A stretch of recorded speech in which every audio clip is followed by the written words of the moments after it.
nous allons prendre une portion de l'Écriture.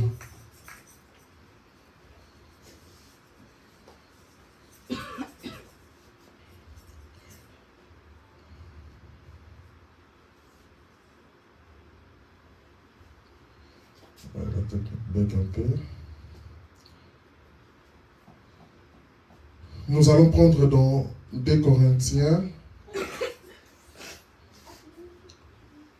12, 11. Nous avons lu ça le dimanche passé. J'ai été insensé, vous m'y avez contraint.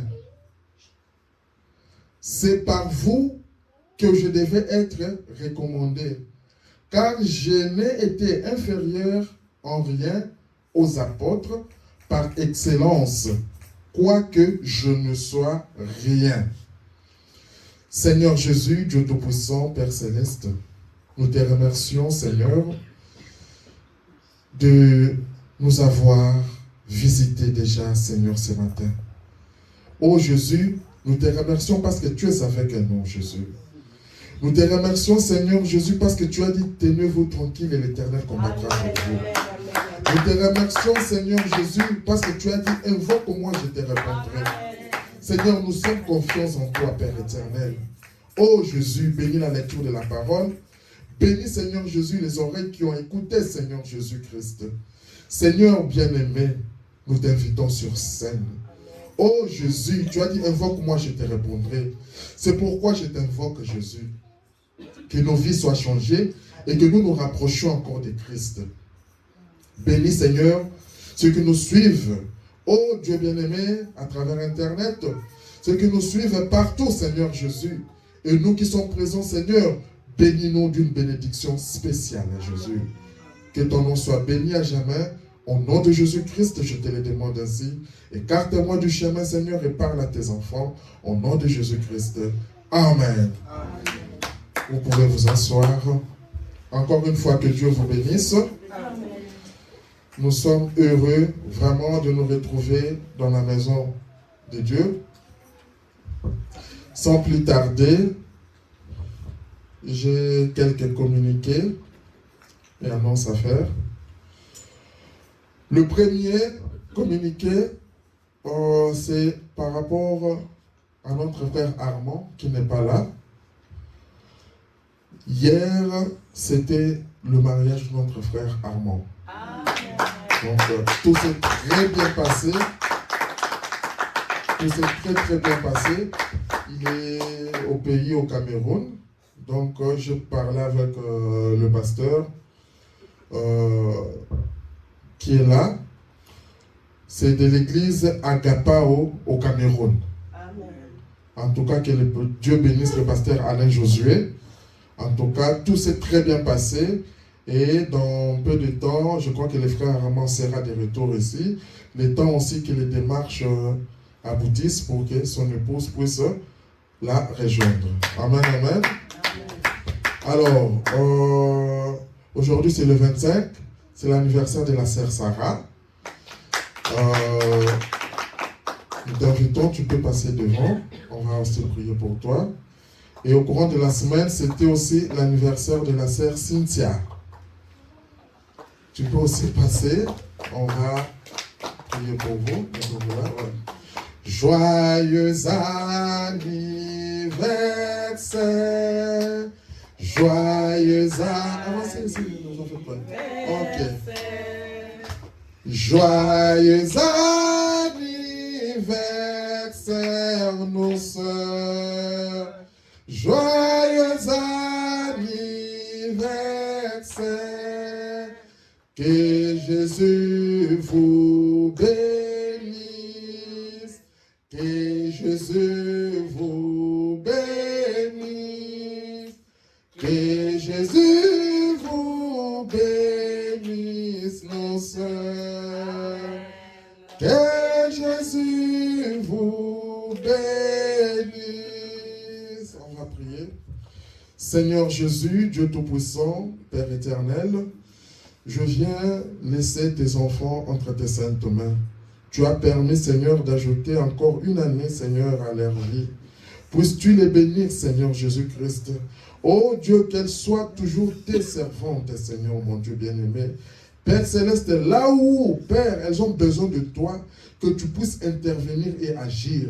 Seigneur, je te demande qu'elles puissent être des étoiles partout où elles seront, Seigneur, mon Dieu bien-aimé. Oh Jésus, et que leur vie soit un témoignage de Dieu. Père Céleste, je les consacre à toi, Seigneur Jésus. Bénis, Seigneur, leurs projets, Seigneur Jésus. Que le monde s'étonne de la façon que tu vas agir, Seigneur Jésus, dans leur vie. Père Céleste, qu'ils soient, Seigneur, sous ta protection, Seigneur Jésus, alors que nous les recommandons ainsi, au nom de Jésus-Christ. Amen. Amen. Que Dieu vous bénisse. Que Dieu vous bénisse.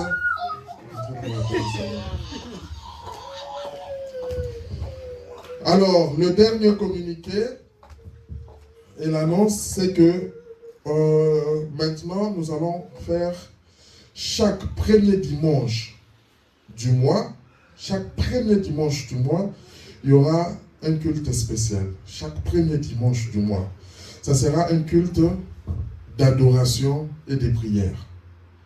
Vraiment, on va passer plus de temps dans l'adoration et des prières. Et pour nous rentrer, si on doit exhorter, ça sera un peu.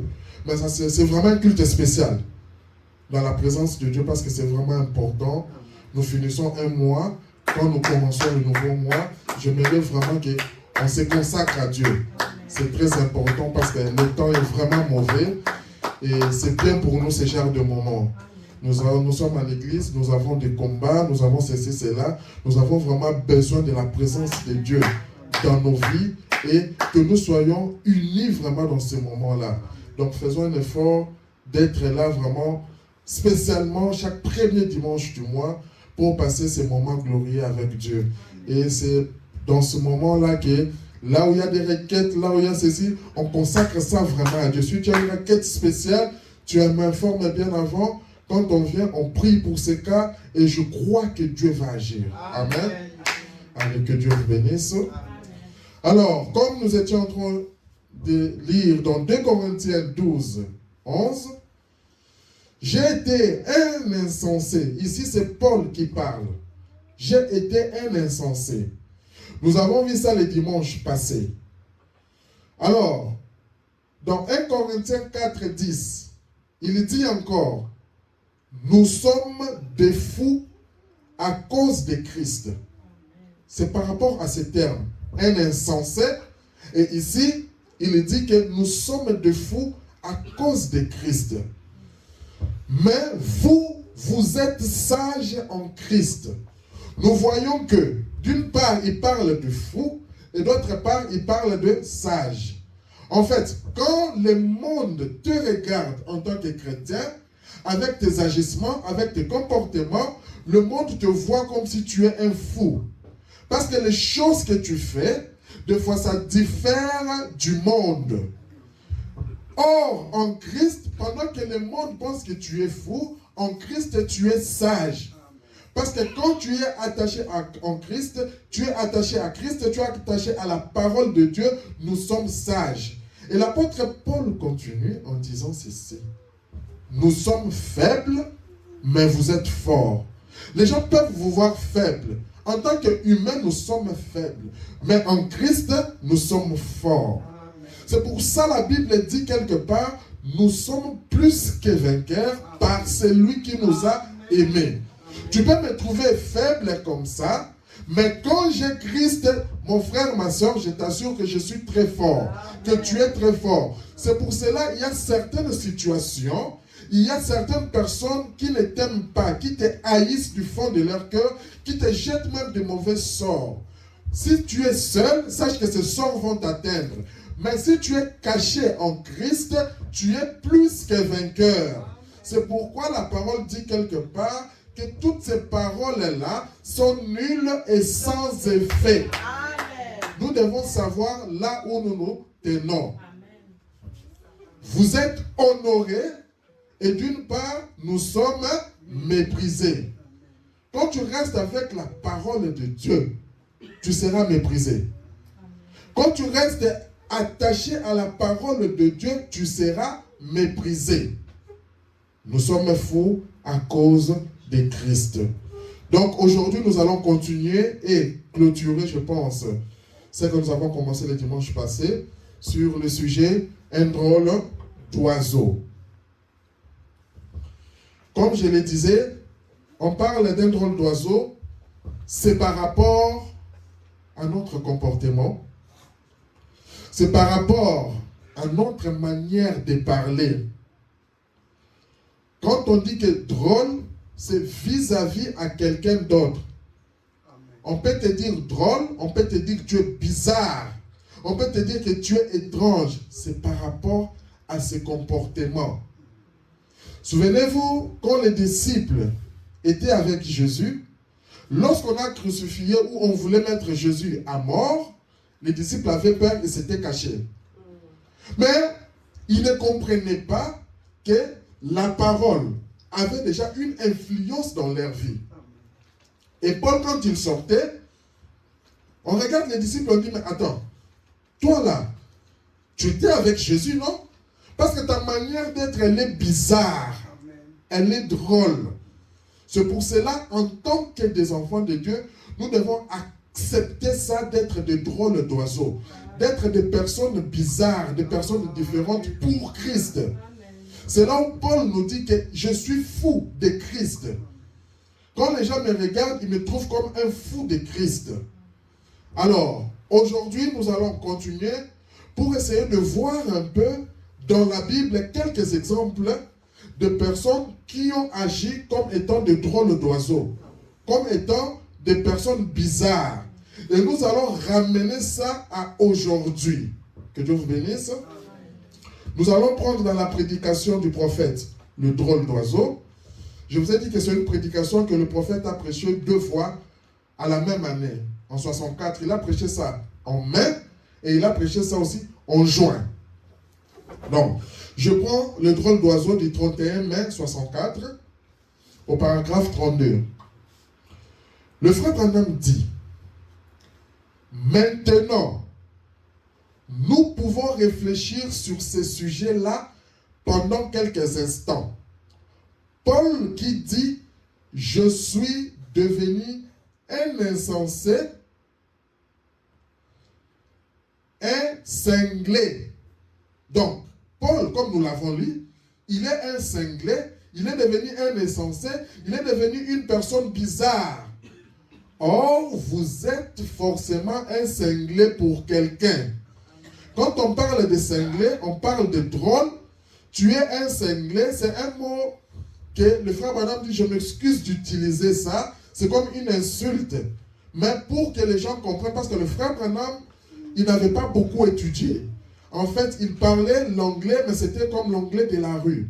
Il n'avait pas beaucoup étudié. Alors, quand il donne, c'est pour que nous puissions comprendre par rapport, comme on dit, au langage terre à terre. Donc, il a dit, vous êtes forcément un cinglé pour quelqu'un. Vous pouvez soit être un cinglé du monde, soit être un cinglé de Christ. Donc, vous pouvez être soit cinglé du monde, ou un cinglé de Christ. Quand tu es cinglé du monde, c'est-à-dire que c'est nous les croyants, c'est la parole qui te juge que tu es cinglé. Mais quand tu es cinglé pour Christ, c'est le monde qui regarde, qui dit que mais, cette personne est folle. Lui, c'est un fou. Maintenant, à toi de savoir de qui es-tu fou. Le frère Branham nous raconte une histoire qu'il y avait un homme qui était zélé. Pendant qu'il était zélé, il avait du zèle pour la parole, il avait vraiment l'amour de Christ en lui. Et quand il marchait, il avait pris l'écriteau, il l'a mis derrière. Il a écrit « Je suis fou de Christ. Et toi, de qui es-tu fou ?» Donc, en fait, quand il prend cette histoire, c'est pour nous montrer que, en fait, tu conçois Christ dans ta vie. Nous avons vu le dimanche passé avec le boucher. Cet homme qui était là, dans la boucherie, et il y a un frère qui l'invitait, viens allons à l'église. Le fils a invité, viens allons à l'église. Le monsieur disait, non, moi déjà chez nous, je vais déjà dans telle église. Il a dit, oui, mais viens quand même. Un jour, ce jeune homme, c'était un Hollandais, nous l'avons lu le dimanche passé, c'est sur Internet, il a dit que, ben écoute, aujourd'hui j'irai quand même. Et le soir, ils sont allés dans cette réunion. Le frère Branham dit que c'était des réunions en ancienne mode.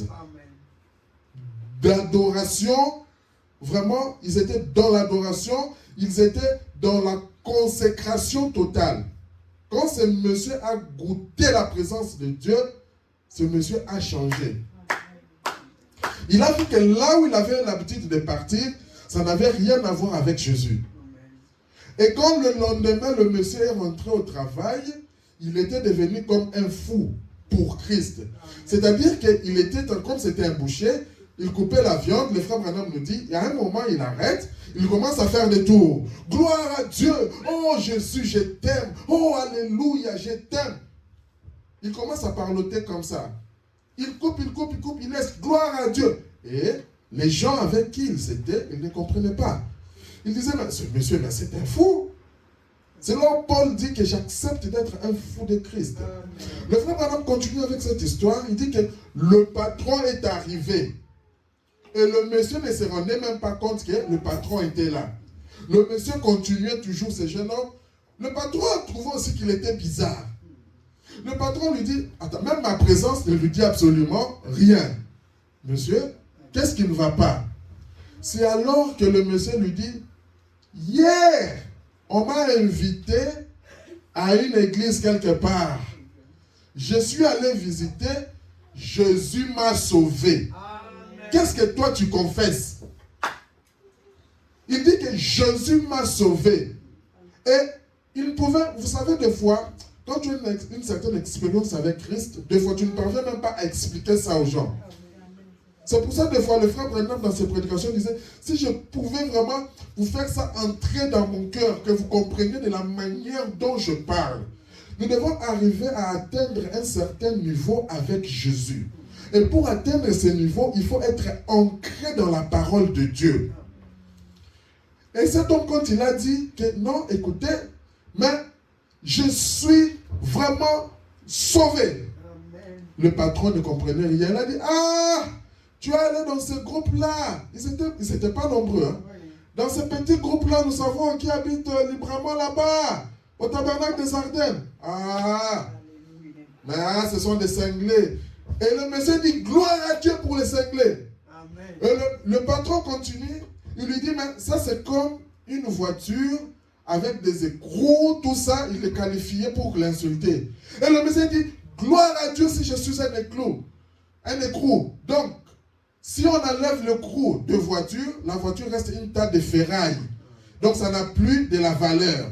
Alors le monsieur s'est dit qu'avec Dieu, c'est grâce à moi. Si je suis là, la voiture peut rouler. Si on m'enlève, la voiture ne va pas rouler. Tellement que, vous savez, hein, quand tu atteins un certain niveau avec Dieu, tu verras Dieu partout. Amen. Ça, c'est un secret. Quand tu atteins un certain niveau, tu regardes la nature, tu vois Dieu. Alléluia. Tu vois quelqu'un te fait du mal comme ça, toi tu vois Dieu. Amen. Il y avait un homme appelé David. C'était un grand roi. Il était là. Il y avait un monsieur qui est venu, qui a commencé à cracher sur lui. Et son garde du corps était là. Il voulait intervenir. David lui dit non. S'il le fait, c'est que Dieu l'a permis. Amen. Donc tu atteins un certain niveau que tu ne veux pas te rabaisser, mais Dieu est en train de t'élever. C'est pour cela, en tant qu'enfant de Dieu, nous devons être ancrés dans la parole. C'est très important. Le frère Branham dit, maintenant dans le drôle d'oiseau, prêché au mois de juin, donc le 14 juin, vous savez, il y a tant de choses de nos jours, parce que j'ai relis ça à nos jours, qui font que les gens deviennent des drôles d'oiseaux. Tant de choses. Ça peut être ta manière de parler.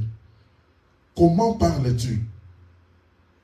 Ta bouche, tu sors toujours des histoires sales, tu insultes toujours. Quand tu regardes ton téléphone, tu regardes toujours des mauvaises vidéos, tu regardes toujours quoi? Il y a tant de choses qui font que nous sommes des drôles d'oiseaux. Comme on dit, et cette expression, si quelqu'un ne l'a jamais entendue, ça veut dire quelqu'un qui est bizarre. à chaque fois, si tu as l'habitude de regarder sur ton téléphone des prédications, on dit, écoutez, cette semaine, on va écouter cette prédication sur le prophète. Tu as l'habitude de suivre la voix du prophète parce que c'est toujours important. Quand tu regardes, tu suis souvent, ça aura un impact et une influence dans ta vie. Tu deviendras une personne bizarre. Vous savez, ça me vient en tête, il y a une prédication, le frère Branham nous donne une histoire. Il y avait une fille qui avait son père à la maison. Son père aimait beaucoup lire la Bible. Il aimait beaucoup. Et quand il s'est mis à lire la Bible, à un moment, il ne se retenait pas. Il commençait à crier. Gloire à Dieu, merci Seigneur Jésus. Gloire à Dieu. C'était devenu une vie. Maintenant, sa fille devrait organiser une cérémonie. Il devait accueillir ses amis à la maison. Ah. Maintenant, sa fille a dit, avec mon père, là, la manière qu'il commence à crier, gloire à Dieu, tout ça, chaque fois qu'il lit la Bible, en tout cas, en aucun jour, s'il lit la Bible, il doit y arriver un moment, il doit toujours commencer à crier. Maintenant, il trouvait, cette fille-là, trouvait que son père était toujours bizarre. Il a dit maintenant, devant les amis, ça va lui faire une honte. Elle est gênée. Alors, comme ils avaient une maison avec une chambre haute, tout ça, qu'est-ce qu'elle a dit? Papa, aujourd'hui, je vais recevoir mes amis. Mais je préfère que tu puisses t'asseoir au grenier là-bas, à la chambre haute. Ne descends pas jusqu'à ce que mes amis vont partir. Ok. Le papa est monté. Et qu'est-ce que la fille, elle a fait? Elle a pris la Bible, elle a enlevé parce qu'elle sait que si le papa lit la Bible, il ne se contrôle plus, il devient bizarre. Pour que le papa ne puisse pas s'ennuyer, il a pris un livre de géographie. Il a donné à son père. Comme ça, lis un peu la géographie, voilà, ça va te faire passer du temps. Son père a dit, il n'y a pas de souci, merci beaucoup. Et ils étaient là dans l'ambiance, en bas, et le papa était là au grenier, isolé, en train de lire les livres de géographie. Alors écoutez, pendant qu'il lisait les livres de géographie, à un moment donné, il a lu que la profondeur de la mer a une certaine profondeur infinie. Il s'est dit, ah! Donc quand on jette quelque chose, elle descend, à tel point que si tu es une personne normale, tu descends, tu vas mourir avant même que tu n'atteignes le fond de la mer. Il a commencé à penser. La Bible dit, Dieu a pris nos péchés, il les a jetés dans la mer de l'oubli. Le papa commençait à crier, Alléluia, gloire à Dieu, merci Seigneur, merci. L'enfant, quand le papa criait, il tapotait partout. L'enfant écoute seulement, gloire à Dieu. Il dit, papa, il part regarder dans le tiroir, mais la Bible de papa est là. Il remonte. L'enfant dit, mais papa, j'ai ta Bible. Pourquoi tu cries? Il dit, non, tu sais quoi? Viens voir, regarde ici. Le livre que tu m'as donné, il parle de l'océan, il parle de la mer. Mais Dieu m'a appris mes péchés, il les a jetés dans la mer de l'oubli. Alléluia, il a commencé encore à crier. Vous voyez un peu, en fait, c'est pour dire que quand tu es en contact avec ta parole, ça change ta nature. Ça change vraiment ta nature que dans tout ce que tu fais, tu vas commencer à voir Dieu là-bas. Et les gens ne sauront pas te lier. Amen, amen. Alors, ça veut dire que quelqu'un qui est bizarre, quelqu'un qui est étrange aux yeux d'un autre, sans doute que beaucoup d'entre nous sont étranges les uns pour les autres. Beaucoup, même dans nos familles. Tu dois arriver à être cette personne étrange. On ne doit pas être de la même chose.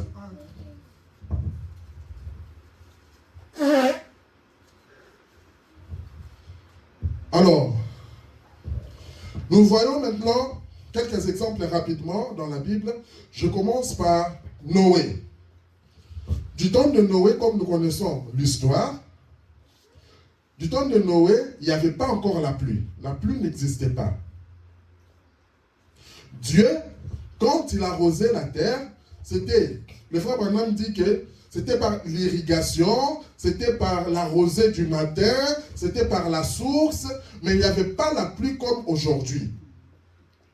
Alors, un jour, Noé vient, déjà, écoutez, Noé, les gens savaient que c'était un chrétien. Parce qu'on sait que vous êtes des chrétiens, on sait. Maintenant, ce qui était plus bizarre, on voit Noé en train de construire un bateau. Ça va encore. Tu construis un bateau, on se dit, mais il construit un bateau. Qu'est-ce qui est encore très bizarre? Il va construire le bateau au sommet de la montagne. Là, en tout cas, les gens ont dit, c'est fini. Cet homme, c'est un fou. Comment est-ce que tu peux construire le bateau? Déjà, pourquoi tu vas construire le bateau? Parce que c'était en pleine ville. C'était même parce que le bateau, on le construit toujours à côté de l'eau. Mais lui, c'était en pleine ville, quelque part. Il construit. Il est parti au sommet de la montagne pour construire ce bateau. Les gens le regardent. Noé, Noé, qu'est-ce qui ne va pas chez toi? Peu importe ce que Noé pouvait expliquer, on le trouvait un homme bizarre. Noé dit, il y aura la pluie. Il y aura ce qu'on appelle le déluge. La pluie. On a dit, mais écoutez, il nous raconte quoi là? La pluie, c'est quoi d'abord la pluie? Et cette pluie viendra d'où? Vous comprenez un peu? Or, quand Dieu annonce des choses dans sa parole, ça paraît bizarre aux yeux des hommes. La Bible dit quelque part que j'ai caché ces choses aux sages et aux intelligents.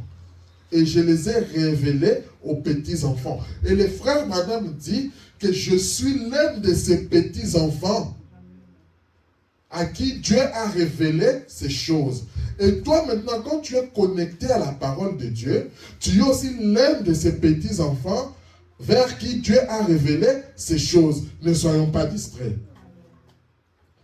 Alors, le frère Branham dit dans Le drôle d'oiseau, 41, et voilà, un homme qui arrive avec un message. Non seulement ça, mais il s'était séparé du reste du monde. C'est très important. Quand tu es connecté à la parole de Dieu, tu dois arriver à te séparer du reste du monde. Quand on dit se séparer du reste du monde, ce n'est pas seulement que tu vas aller construire une maison là où il n'y a pas de gens. Non, non. C'est par rapport aux habitudes du monde. Quand tu acceptes de faire ce que veut la parole, c'est-à-dire que tu te sépares du monde. Quand quelqu'un viendra, la personne va trouver la parole en toi. Il était devenu un cinglé aux yeux du monde. C'est vrai, il était un cinglé pour son âge. Aujourd'hui, tu dis à quelqu'un, non, chaque dimanche, on a l'habitude d'aller à l'église. Mais attendez, ils vont dire, même le week-end, au lieu d'aller boire, toi tu dis que je vais à l'église.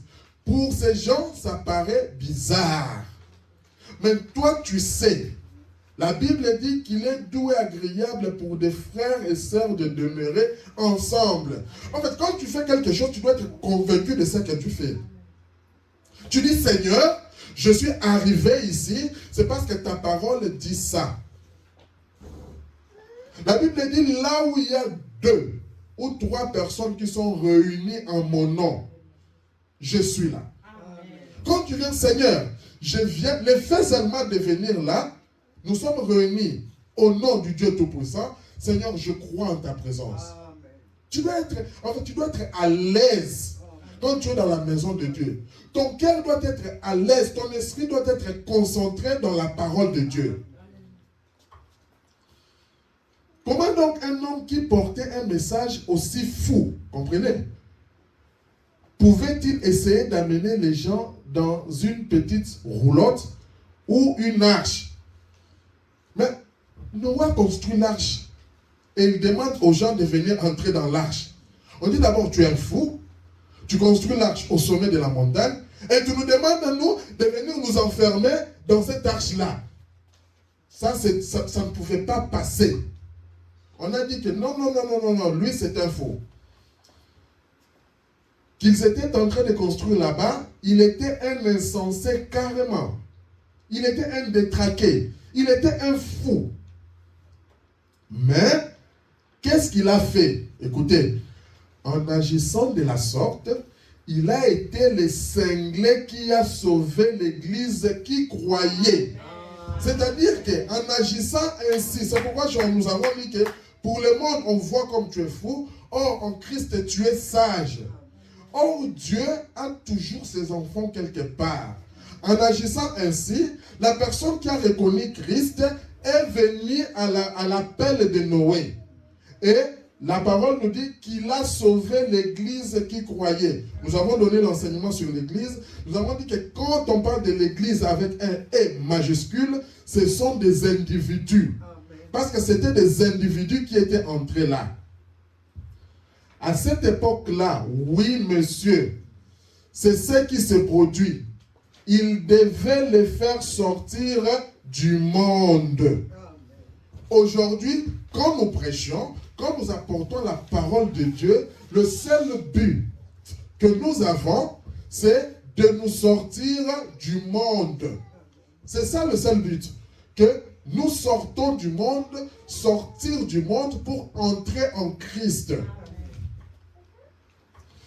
Or, il préparait là un endroit où il savait que Christ pourrait venir et où il les accepterait. Quand tu entres dans l'arche, Christ allait venir. Christ allait le protéger. Et aujourd'hui, l'arche que nous avons, c'est la parole.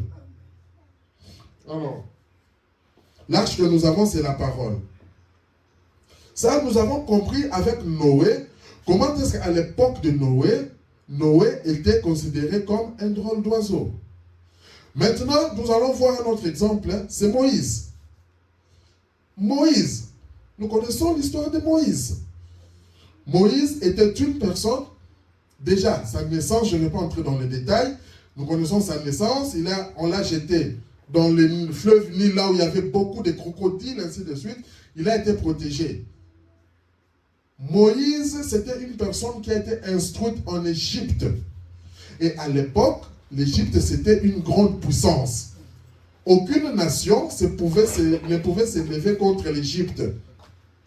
Maintenant, Moïse, nous savons qu'il avait tué un Égyptien et il avait fui, il est parti au désert. Arrivé au désert, Moïse rencontre quoi? Un buisson ardent. Un buisson, comme ça. Des arbres secs, un buisson qui était là, et un buisson qui s'est brûlé, mais ne se consumait pas. Et ce buisson-là, c'était Dieu qui les parlait à travers ce buisson. Dieu qui lui donne ce que nous appelons la commission. Dieu a donné à Moïse la commission, lui disant, rentre en Égypte, tu vas aller délivrer mon peuple. C'était ça sa commission, c'était ça la parole de Dieu qu'il avait. Et quelle est l'arme que Dieu lui avait donnée? Le bâton. Maintenant, là où ça devient intéressant, c'est quoi? Moïse est parti, Dieu lui a donné des associés, Aaron, tout ça. Moïse arrive devant le pharaon qui avait une armée, je ne sais pas, de 1000, 10 000 militaires bien formés. Donc Moïse là était aussi un des formateurs parce que c'était un bon guerrier combattant. Moïse dit à Pharaon, Pharaon, Dieu m'envoie. Il me dit, laisse partir mon peuple. Avec quelle arme qu'il avait? Un bâton à la main. Pharaon regarde, il s'est dit, mais ce monsieur, c'est le désert, là, il est parti, ça l'a tapé la tête ou quoi? En fait, vous comprenez ici que les choses de Dieu paraissent bizarres pour les hommes. Donc, quand toi, tu dois faire des choses qui ne paraissent pas bizarres aux yeux du monde, pose-toi la question. Alors, nous allons lire le frère Branham. Il dit, alors, pouvez-vous imaginer un homme qui arrive là en déclarant qu'il l'a rencontré dans un buisson ardent? Il vient d'abord, il parle. J'ai rencontré Dieu dans un buisson ardent. On dit un Dieu dans un buisson ardent. Est-ce que ça fonctionne? Un Dieu auquel eux ne croyaient même pas, les Égyptiens. Lui qui au départ était un militaire. Là on parle de Moïse.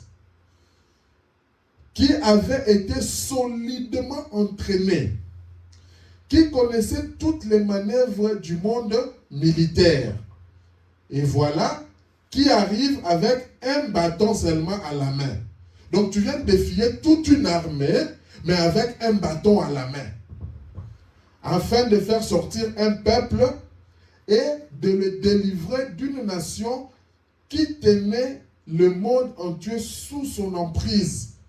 C'était l'Égypte. Moïse était considéré comme un drôle d'oiseau. Voyons, pour Pharaon, il était un cinglé. Il a dit, mais je ne sais même pas pourquoi je parle avec ce monsieur. Un point c'est tout. Il a dit, c'est un cinglé. Il était fou. Pharaon, quand il regardait Moïse, il le voyait que c'était un fou. Il a dit qu'il les fasse aller, qu'il continue à divaguer. Il proclamera lui-même sa folie. Laissez-le, vous allez voir. Bientôt là, il va commencer à enlever les habits, il va faire ceci, il va proclamer sa folie. Eh bien, alors en fait, pour Pharaon et son grand nom et son grand monde de scientifiques, Moïse était un drôle d'oiseau. Notre sujet, c'est un drôle d'oiseau. Pour eux, il était un cinglé. Vous voyez, c'est ce qu'il était. Mais, qu'est-ce qu'il a fait? Il a délivré le peuple parce qu'il avait été envoyé par Dieu. Qu'est-ce qu'il a fait Moïse? Il a délivré le peuple parce qu'il était envoyé par Dieu. Il avait la parole de Dieu. Il était sûr de Dieu. Est-ce que toi, es-tu sûr de la parole de Dieu? Es-tu sûr vraiment d'aller défier les gens par rapport à la parole de Dieu? Une parole que tu n'as pas l'habitude de lire, tu n'as pas l'habitude de vivre à la parole. Pour toi, seulement quand tu sors de l'église, tu oublies. Pour toi, seulement l'église, ça devient comme une habitude. Non.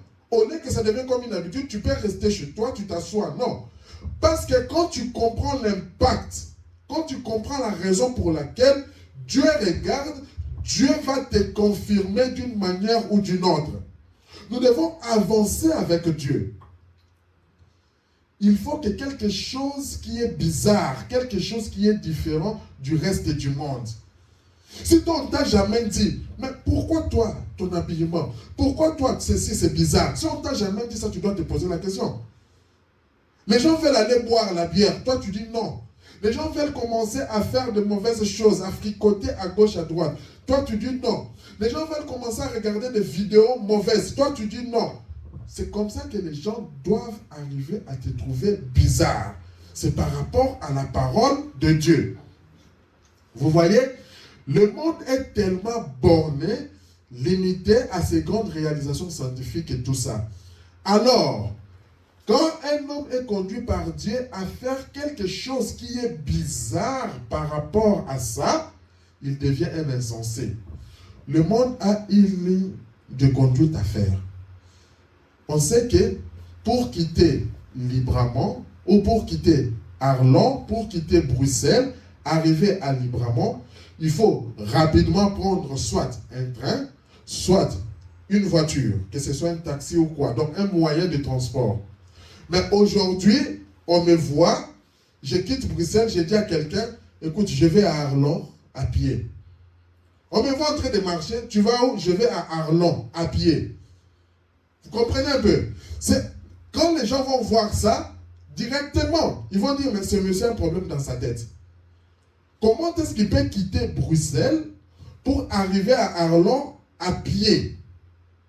Ou vous êtes sur autoroute, tu es sur autoroute, tu regardes là, tu vois un monsieur en train de marcher à côté de l'autoroute là, en train de marcher. Mais nous tous, comme un bon conducteur, tu vas te dire, mais ce monsieur, il y a quelque chose qui ne va pas dans sa tête. Ce monsieur est bizarre. C'est pas pour comprendre dans quel contexte le monde doit nous trouver bizarre par rapport aux choses de Dieu. Quand un homme est conduit par Dieu à faire quelque chose qui est bizarre par rapport à ça, il devient un insensé. On dit qu'il est fou.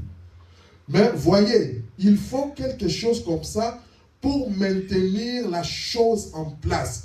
Il faut des gens comme ça qui viennent, qui te disent que attention, laissez le maquillage, qui te disent que attention, laissez les pantalons pour les femmes, qui te disent que attention, toi monsieur, garde le regard sur ta femme, toi la femme, garde le regard seulement sur ton mari, qui dit que les enfants, obéissez à vos parents. En fait, il faut des messieurs comme ça, donc quand ils parlent de la parole de Dieu, on leur trouve qu'ils sont bizarres pour le monde. Alors, nous allons voir un troisième exemple, c'est Élie. Élie, nous allons remarquer qu'est-ce que Élie a fait. Élie a attaqué l'esprit de Jézabel, le maquillage, l'habillement. Maintenant, considérons Élie à son époque. En ces temps-là, Akab et Israël étaient craints par toutes les nations sous le ciel. Israël, ils étaient craints. Les gens savaient qu'Israël ne blague pas. Il y a un Dieu qui travaillait avec Israël. Pendant le règne de ce roi Akab, Akab était un grand homme. C'était une grande époque semblable à notre époque actuelle. Comme j'ai dit, on relie maintenant l'histoire par rapport à aujourd'hui. L'église n'était plus qu'un reflet de la mode. Et c'est ce qui se passe aujourd'hui dans les églises. On dit qu'on va à l'église. En fait, que tu sois en dehors ou que tu sois dedans, ça devient la même chose. Les pasteurs fument des cigares. Les femmes viennent en pantalon à l'église. En fait, c'est tout à fait normal. On ne sent pas la différence. L'essentiel, on parle seulement de Jésus. Or, nous devons avoir un message. C'est un message qui nous fait sortir, qui nous rend la différence de nos voisins. Voyez le maquillage de Jézabel. Quand on dit que le maquillage pour une femme, ce n'est pas bien, nous, c'est par rapport à la parole. On n'invente pas les choses. La femme telle que Dieu t'a créée, la femme, elle est belle de nature. Pourquoi chercher à rajouter des maquillages, des mascaras, tout ça? Parce que Dieu, quand tu as confiance en Dieu, tu es belle. Mais tu verras une femme qui rajoute, et puis malheureusement, elle sort comme ça, il pleut. Toute cette beauté-là part, tu te dis, mais c'était la même personne que je vis ou pas? L'église n'était plus qu'un reflet de la mode, le maquillage de Jézabel, la mondanité d'Akab et les compromis. Et c'est ce qui se passe dans les églises maintenant. Trop de compromis. Un pasteur du haut de la chair, il voit des frères et des sœurs en train de vivre dans des compromis. Lui-même, le pasteur, il se met en train de vivre dans des compromis. Comme je le disais, un pasteur, avant d'entrer, d'aller chez une femme mariée, il faut passer toujours par son mari. Aujourd'hui, je me mets, non, sœur, je t'invite, tu viens chez moi. Mais ne dis pas à ton mari. Ça, c'est quel genre d'esprit? C'est quelle parole? Et c'est ça qui se passe aujourd'hui. Le pasteur sort comme si c'est lui qui a le droit direct sur la femme. Or, nous savons que la personne qui a le droit sur la femme, c'est son mari. C'est ça que la Bible nous dit. Que le chef, le mari est le chef de la femme. C'est comme ça. Si j'ai un entretien à parler à la femme, je vais passer par son mari. Je dis, écoutez, je vais parler à votre femme. Et je souhaiterais que vous soyez là. Si le mari dit non, il n'y a pas de souci, vous pouvez parler avec elle, c'est bien. Mais au moins le mari sait. Mais quand ça commence, ne va pas dire au mari, ça, il y a quelque chose qui ne va pas. Le pasteur appelle les enfants pour dire que non, les enfants, venez, mais ne dites pas ça à vos parents. Et ça, ce n'est pas un bon esprit. Et c'est comme ça que nous avons des pasteurs pédophiles, des pasteurs qui font des histoires sales dans les bureaux, derrière les bureaux, et les enfants ont peur de les dire aux parents. Tout ça, c'est quoi? Parce que le pasteur a créé certains compromis et credos à l'intérieur. Et nous disons que nous ici, nous ne voulons pas ça. Nous voulons prêcher et vivre la parole sans compromis. Et ils avaient renversé les autels de Dieu. Et ces pasteurs, en faisant ça, ils renversent l'autel de Dieu. Parce qu'ils se disent que je suis devant l'autel de Dieu. Mais tes agissements que tu fais là, quand Dieu te regarde, il te trouve bizarre. Il te trouve drôle. La question est posée. Veux-tu être drôle, bizarre de Christ ou bizarre pour le monde? Oh, qu'est-ce que ça change? Pourvu que vous serviez Dieu. C'est ça qu'ils disent. Tu peux t'habiller comme tu veux. Ne suivez pas ces histoires-là. Qu'est-ce que ça va changer? L'essentiel, tu viens, tu pries, tu pars. Or, un jour, nous verrons la prière. La prière, tu dois avoir même la révélation de la prière. Parce que quand tu ne sais pas c'est quoi la révélation de la prière, ça ne sera que des fables et des mots. Tu viendras, tu diras, notre Père qui es aux cieux, que ton nom soit sanctifié. Amen, amen, c'est fini, tu pars. Ça ne sera que des fables. Nous verrons que la prière, c'est toute une puissance. La prière, c'est toute une vie. Voyez, nous irons vers les idoles. Vous pourrez servir n'importe quel Dieu. C'est ça que le monde dit aujourd'hui. C'est à peu près la même chose aujourd'hui.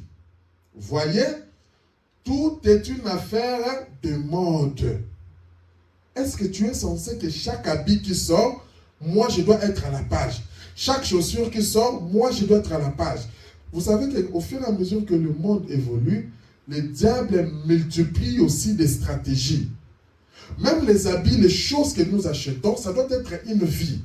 Quand tu achètes les habits, la première des choses, tu dois prier. Les vêtements, les gens qui font ça, par où c'est passé, tu ne sais pas. Comme tu es une fille ou un enfant de Dieu, quand tu achètes des vêtements, des fois nous ne nous rendons pas compte, nous prenons, nous mettons, nous sortons. Mais quand tu fais les achats, la première, ça doit être une vie. La première des choses, Seigneur, je sanctifie ces habits. Seigneur, je sanctifie cette nourriture. Seigneur, je sanctifie. En fait, toi, la prière doit devenir une vie. Des vêtements, des choses du monde. Oh, si vous voulez faire partie de ceci, faire partie de cela, c'est en ordre. Voyez, ça ne change rien, pourvu que vous alliez à l'église. Donc tu peux mener ta vie de désordre, tu peux faire tout ce que tu fais. Hier, tu es dans la boîte de nuit, avec je ne sais pas, des pédophiles, avec des prostituées. Le matin, viens à l'église. Non, nous, ce n'est pas comme ça. Mets ta vie en ordre. Oui, ça change quelque chose. Hein, le frère Branham dit. Les gens qui disent que ça ne change pas, sachez que ça change quelque chose. De quoi je fais partie? De quelle église je sers? Ça change. Tu fais partie de quoi? Ça change. Quelle église où tu vas adorer? Ça change. Comment aussi je le sers? Ça change. Comment toi tu sers Christ? Il a établi une seule manière pour moi de le servir. Il a écrit ici, c'est où? Dans la parole. C'est dans la parole. À chaque fois que nous lisons la parole, nous croissons. On a parlé sur l'inventaire. Tu t'es dit en janvier ici, je vais commencer vraiment à lire la parole. Quand on nous dit écoutons la prédication, ceci, je vais écouter tout ça. Tu verras quand à la fin de janvier, tu fais un peu ton inventaire. Tu verras que là où tu étais, tu as fait un pas de plus avec Christ. Et c'est de cette manière que nous devons le servir. Pour être un drôle d'oiseau pour Christ, voilà la manière qu'il faut. Reste fidèle à la parole. Consulte souvent la parole. Voyez? Alors oui, ça change quelque chose. Parce que nous allons voir maintenant ce que le frère Branham dit ici, à 57. Jean-Baptiste. Il reste simplement là dans le désert. Quand Jean-Baptiste est venu, nous savons que Jean-Baptiste passait plus le temps dans le désert. En d'autres termes, il passait plus le temps dans la consécration.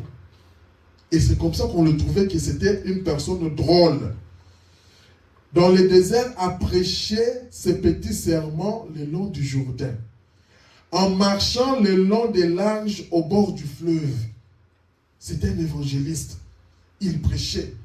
Un bon prophète. Il crie, les reproches, sortez, séparez-vous, le Messie vient. Sortez, séparez-vous. On se sépare de quoi? Des choses du monde.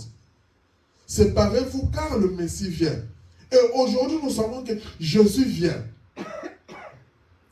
Nous avons eu un prophète qui a eu la commission comme Jean-Baptiste, l'esprit d'Élie, un prophète qui a mené un message qui nous prépare à l'enlèvement. Nous devons savoir où nous allons. Un message qui nous prépare dans l'enlèvement. Et ce message est en train de nous préparer. Un jour, nous ferons la foi.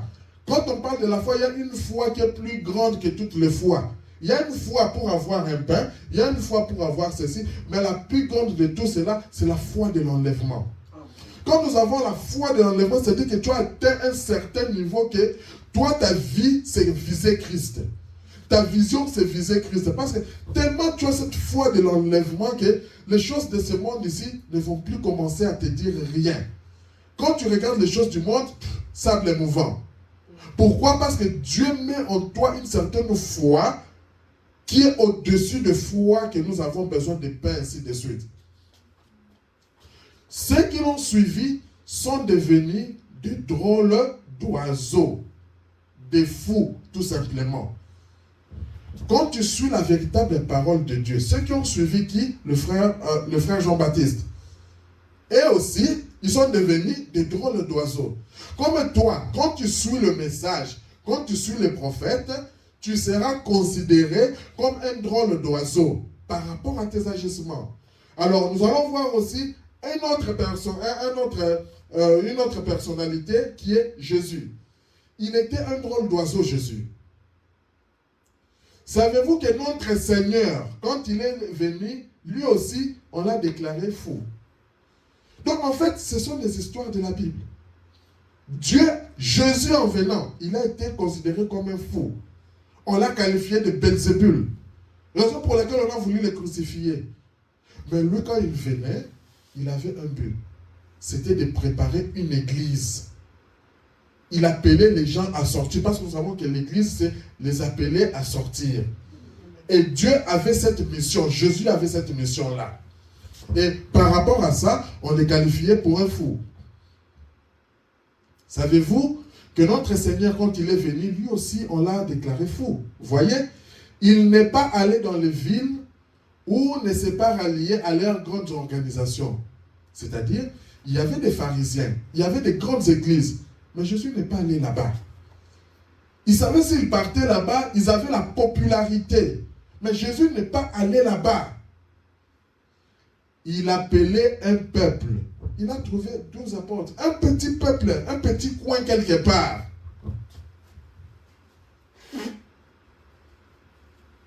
Un petit coin quelque part. Il appelait un peuple, il lançait un appel à sortir. Les gens religieux de son époque les considéraient comme un vrai cinglé. Pas n'importe qui, mais les gens religieux de son époque. Les pharisiens, les pasteurs, les prédicateurs, ils considéraient Jésus comme un cinglé. Alors toi, tu veux te considérer comme une grande personne? Non. Accepte d'être un cinglé pour le monde. Nous allons voir un certain Martin Luther. Martin Luther, c'était avec le pentecôtisme. Quand nous parlons de la Pentecôte, le pentecôtisme, à un moment, ils ont travaillé avec Dieu, mais ils ont commencé à faire des pratiques qui ne correspondaient pas à la parole de Dieu. C'est comme nous avons pris la Sainte Seine ici. Et nous avons bien expliqué cela. Que quand nous prenons le pain et le vin, cela représentait Christ. Maintenant, à l'église pentecôtiste, il disait en fait que ce pain-là, c'était le corps littéral de Christ. Non, le vin, c'était le sang de Christ. Non. Martin dit non, parce qu'il faut faire attention avec la parole. Il suffit de changer quelque chose, ça change tout. Et Martin a dit que non, moi pour rester avec la parole, alors je ne crois pas à cela. C'est comme ça que l'église catholique et les autres l'ont considéré comme un fou. Parce qu'il ne s'alignait pas avec ce qu'elle disait dans les temps-là. Martin Luther, pour l'église catholique, il était un cinglé. Vous voyez? Pouvez-vous imaginer un prêtre avait laissé tomber tous les enseignements reçus de l'église et qui refusait de donner la communion parce que l'église déclarait que c'était le corps de Christ. Martin dit non, moi je ne vais plus continuer à faire ça. On était peut-être dans l'erreur. Maintenant que j'ai compris, moi je ne ferai pas ça. Et il savait que c'était les religieux et tout qui avaient préparé ces pains. Il savait que ce n'était pas le Christ, ces pains-là. Ce n'était pas le Christ. C'était un morceau de pain, une petite hostie sucrée, de vin. Il n'était pas du tout le sang littéral de Christ. Ça ne faisait que représenter ses sangs. Donc lui disait que ça représente ça. Et ils disent non, c'est le sang de Christ. Et comme nous, on a enseigné ça aux gens, maintenant, toi, tu sors pour dire que ce n'est pas ça, mais toi, tu es un fou. Et aujourd'hui, quand les gens se disent que non, pour telle fête, on parle de soirée galant, on parle de ceci, il faut s'habiller comme ça. Quand toi, tu ne t'habilles pas avec des mini-jupes, quand tu ne laisses pas exhiber ton corps, en fait, c'est comme si tu es fou, tu es folle. On s'est dit, comment tu peux aller dans une fête, une soirée? Aujourd'hui, on a des tenues qu'on appelle les tenues de soirée. Mais la tenue de soirée pour le monde, ce n'est pas ce que toi tu penses comme tenue de soirée. Quand on te voit en longue robe, en tenue de soirée, ils disent non, pour eux, quand ils disent tenue de soirée, il faut vraiment laisser, au fur et à mesure, regardez, ils laissent les parties de corps. En fait, la femme est complètement déshabillée. Et pour le monde, c'est normal. Quand la parole vient pour couvrir la femme, le monde vient pour enlever les habits de la femme. Quel côté tu veux être? Il ne voulait plus rien avoir avec ça. Alors, aujourd'hui, maintenant, je crois que c'est maintenant l'heure où doit paraître un autre cinglé. On parle maintenant d'aujourd'hui. N'êtes-vous pas de cet avis? Je pense que les pentecôtistes ont fait la même chose. Suivi la voie que le reste du monde a suivie. Les gens suivent le mouvement. Et quand tu suis le mouvement, Dieu n'est pas dans des mouvements. Mais l'heure est venue d'avoir un autre cinglé. Voyez? Donc, s'il nous faut nous retirer un peu de ce côté du ruisseau, vous voyez, c'est ce que je vais dire. Quand tu veux être un cinglé de Christ, tu dois savoir quitter, prendre la position pour la parole. Les gens trouvent que nous sommes vraiment bizarres. Est-ce que toi, les gens te trouvent bizarre? Ou tes amis du monde là? Parce qu'à un moment donné, ils doivent sentir ça. Tes amis du monde là, est-ce qu'ils te trouvent bizarre? Étrange, et nous séparer de cette manière. Il faut une séparation. Comme vous l'avez fait ici. Nous ne sommes pas divisés. Nous sommes un. Voyez? C'est ainsi que nous sommes séparés du monde. Toi qui es au Cameroun, tu es séparé du monde. Lui qui est au Congo, il est séparé du monde. Lui qui est aux États-Unis, il est séparé du monde. Nous tous, nous sommes un, unis autour de la parole de Dieu.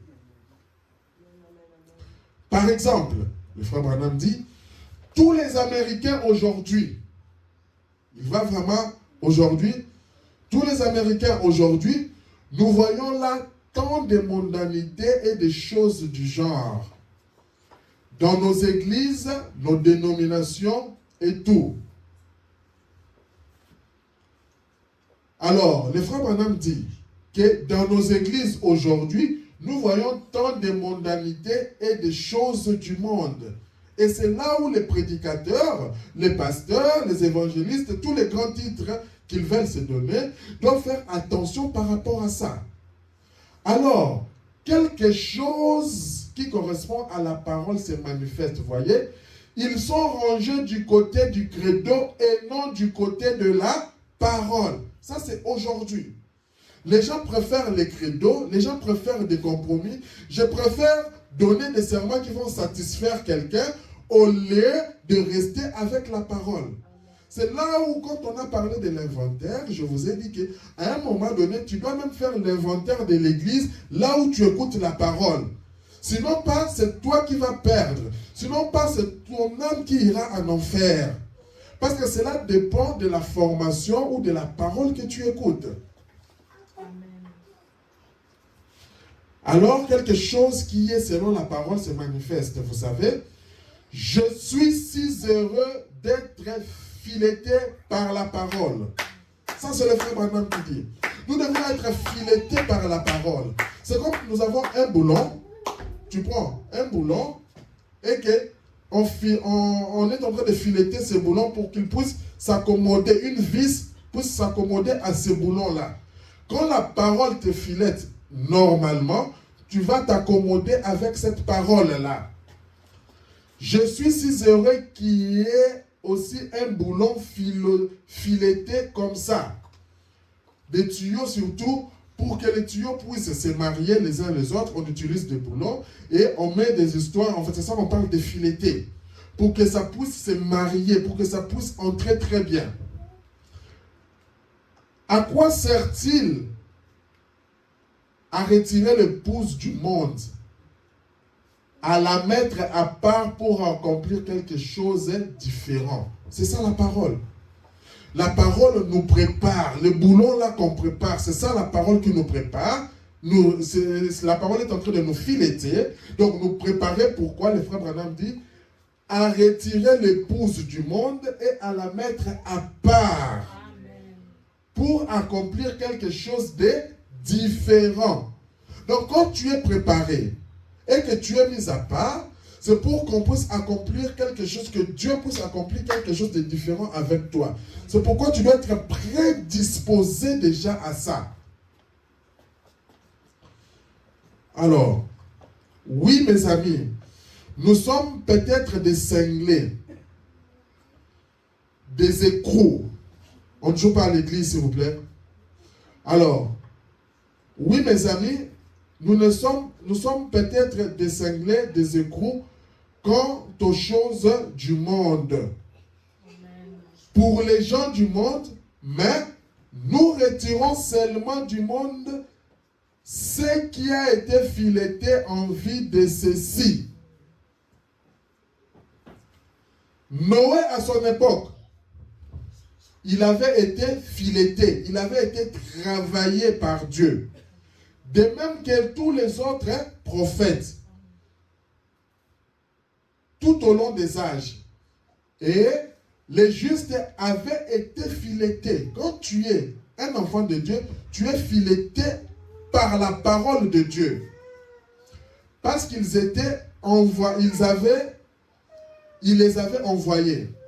Ça servirait à quoi d'avoir un boulon ou un écrou si on n'avait pas le boulon auquel celui-ci puisse se fixer?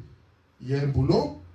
Et il doit y avoir des écrous, des choses en lesquelles ce boulon doit être fixé. Ensemble, le boulon et l'écrou servent à quoi? À réunir quelque chose. Souvent dans le tuyau, ça sert à réunir. Et c'est ça, le frère Branham dit, ce sont le pouvoir attractif de Christ qui nous retire des choses du monde. Donc Christ nous retire des choses du monde.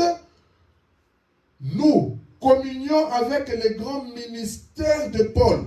Quand Christ nous retire, Christ il nous prépare. Que toi tu deviens un canal pour amener aussi les autres à Christ. Que ta vie devienne un canal pour amener les autres à Christ. Je suis devenu un insensé quand les gens vous trouvent bizarre.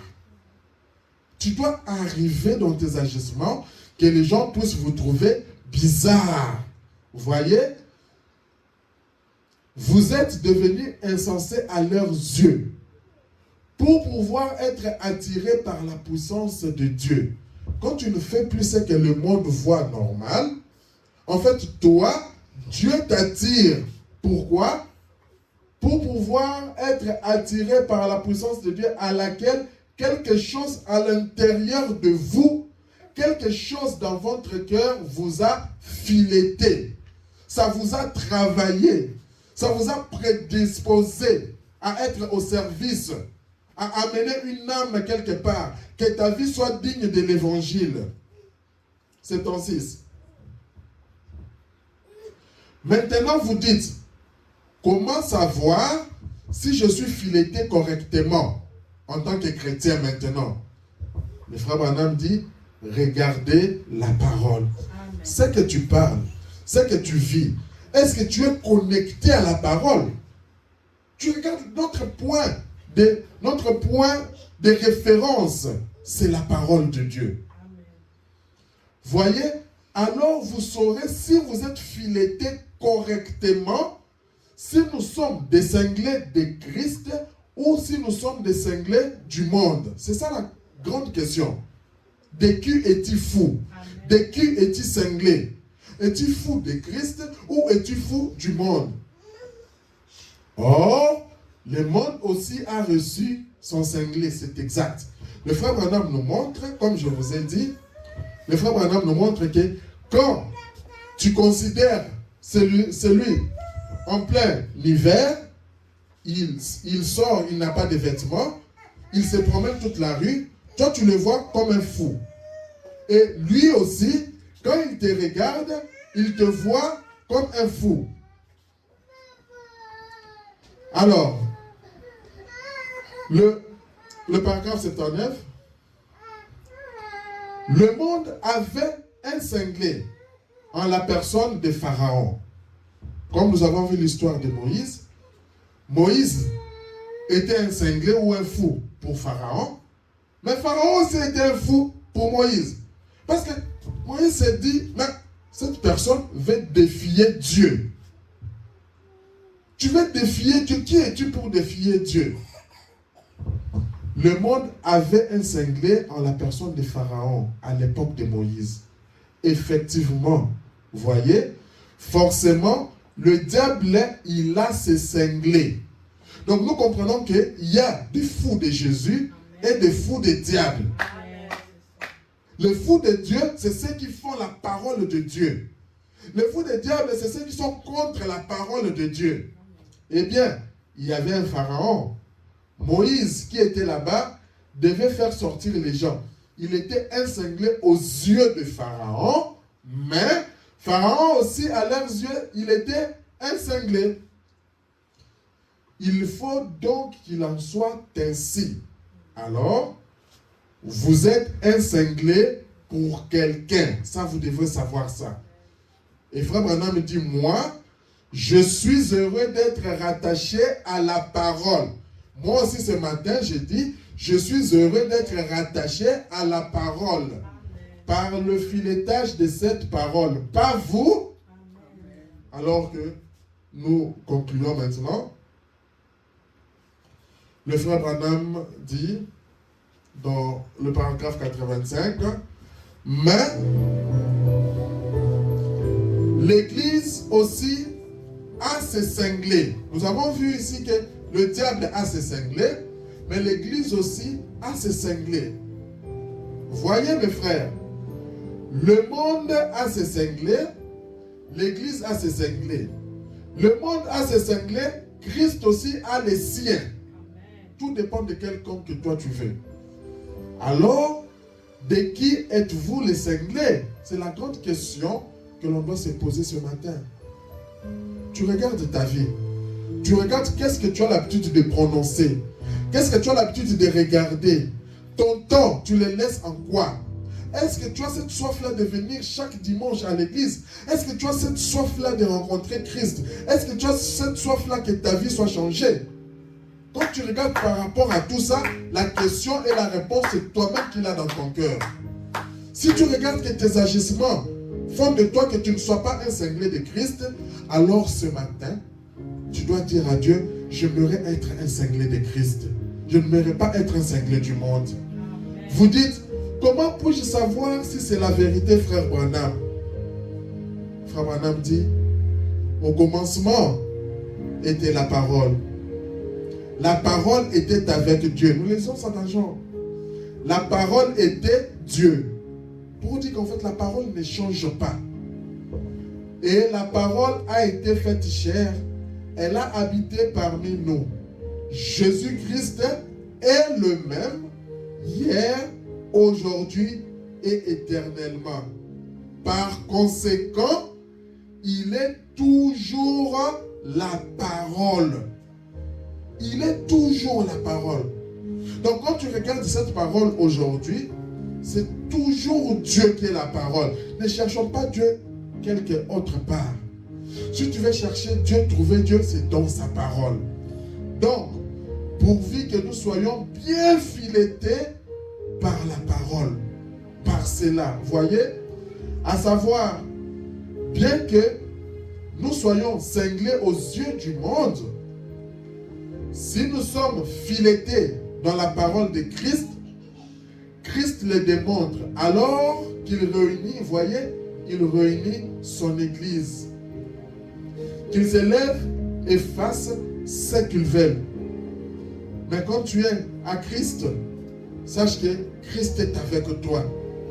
Alors, je suis reconnaissant ce matin, comme ce matin aussi, de cadrer parfaitement ici, voyez. Vous êtes peut-être des personnes bizarres ce matin, de ce côté du fleuve. Il y a des personnes bizarres de ce côté, il y a des personnes bizarres aussi de l'autre côté. Mais toi, de quel côté veux-tu être? Même quelques-uns de vos proches peuvent penser que vous êtes bizarre. Même quelqu'un avec qui tu parles, quelqu'un qui se dit dans le message, quelqu'un qui se dit chrétien, il te trouve bizarre. Parce qu'en réalité, lui, il vit dans des compromis. Et toi, comme tu ne veux pas vivre dans ça, tu es aussi un drôle d'oiseau pour lui. Je sais qu'il le pense. J'ai reçu des lettres d'eux où ils disent que vous êtes bizarre, vous êtes différent. Ils demandent, mais qu'est-ce qui a bien pu vous arriver pour que vous soyez bizarre? J'ai donc jugé bon de vous exprimer cette petite pensée ce matin sur le drôle d'oiseau. Voyez, bien sûr que vous êtes des cinglés, c'est vrai, mais je suis heureux d'être aussi un. Je suis heureux d'en être un. Car si je ne suis pas fixé à cette parole, alors je suis de la ferraille. Voyez, je vais simplement être un cinglé de Christ. Oui, c'est ça notre prière ce matin. Que Seigneur, je vais être un cinglé de Christ. Tout dépend de ce à quoi on est rattaché. Alors que je vous prie de vous tenir debout. Voyez, donc, que le Seigneur Jésus-Christ, le berger du troupeau, garde à jamais vos cœurs fixés en lui. Si bien que lorsqu'il apparaîtra, lui, les grands bergers, nous paraîtrons avec lui. Amen. Alors, que chacun dise un mot de prière.